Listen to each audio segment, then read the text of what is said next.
Kemudian kita akan membicarakan mengenai kapitalisme.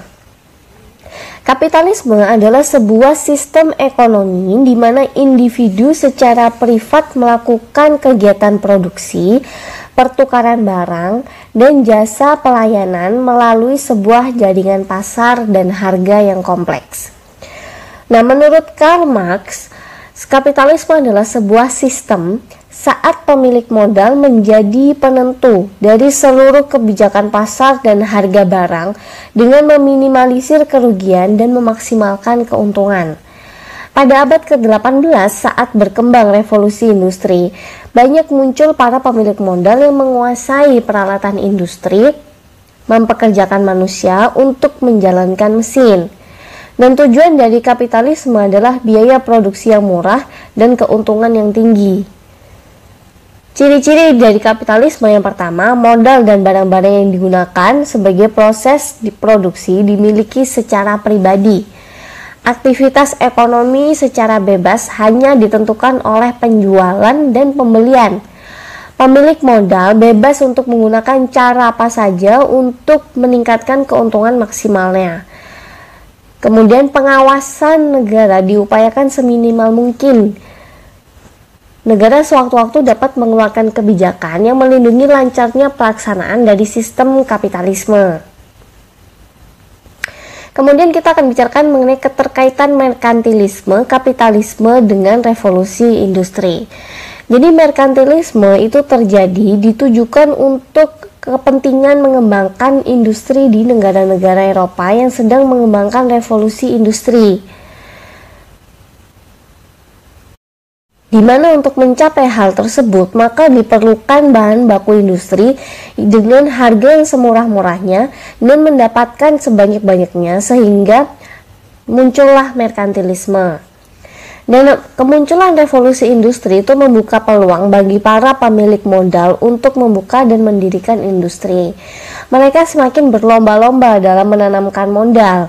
Dan hal ini menyebabkan munculnya kapitalisme, di mana setiap individu yang mempunyai modal mempunyai hak penuh untuk menentukan kegiatan produksinya. Nah, untuk bab 2 itu sudah kita akhiri sampai sini. Nanti di bab ketiga kita akan mulai membahas mengenai pelayaran bangsa Eropa ke Asia dan Amerika. Proses kedatangan bangsa Portugis.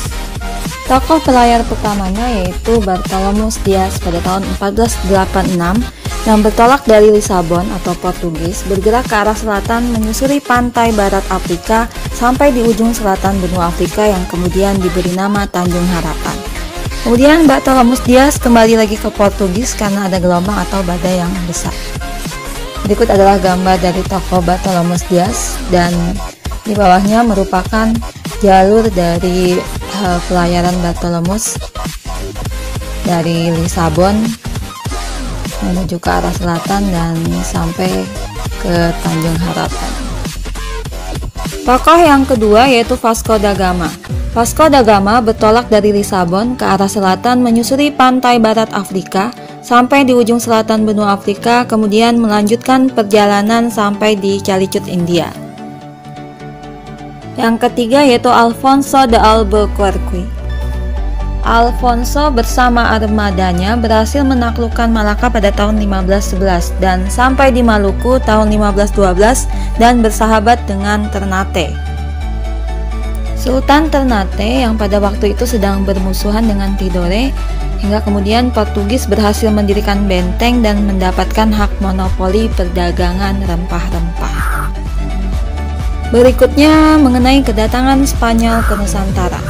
Tokoh awalnya yaitu bernama Christopher Columbus. Awalnya bermaksud mencapai Hindia Timur dari arah barat. Namun setelah berlayar 2 bulan, Columbus berhasil singgah di Kepulauan Bahama, daerah Karibia. Awalnya Columbus mengira ia telah sampai di Hindia dari arah barat. Ia menamakan penduduk asli kawasan itu sebagai Indian atau disebut dengan suku Indian. Namun ternyata Columbus keliru.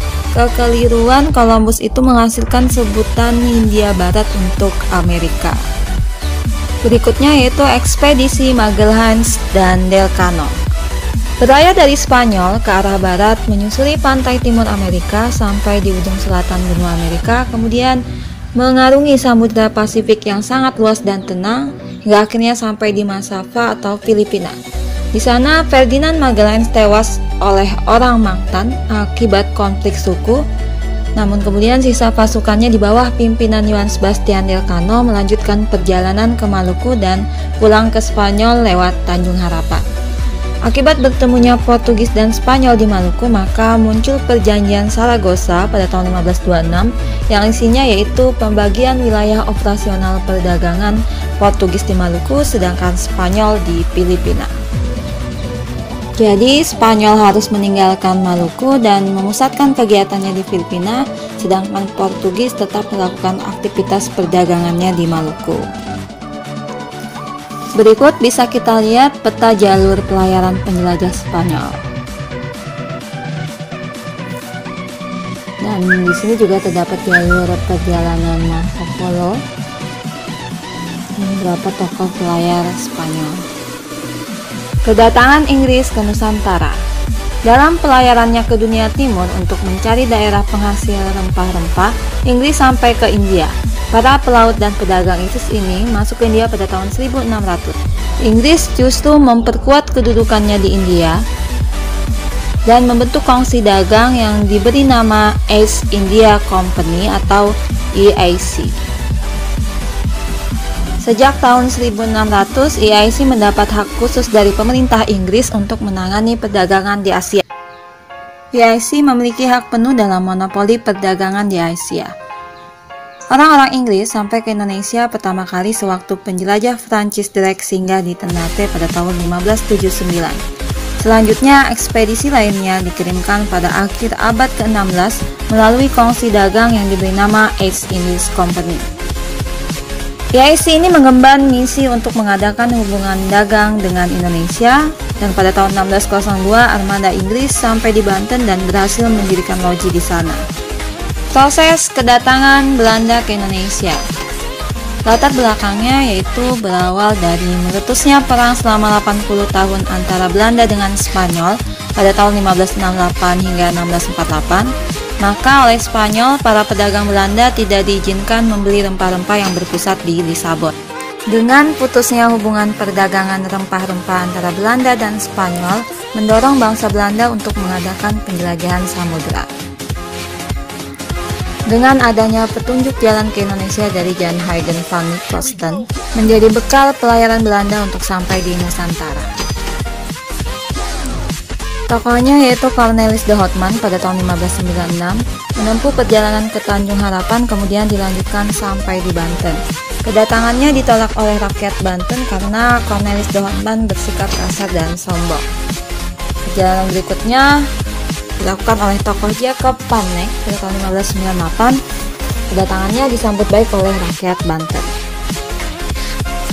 Berikut adalah gambar ekspedisi Cornelis de Houtman yang tiba di Banten pada tanggal 22 Juni 1596. Setibanya di tempat itu, de Houtman memerintahkan peniup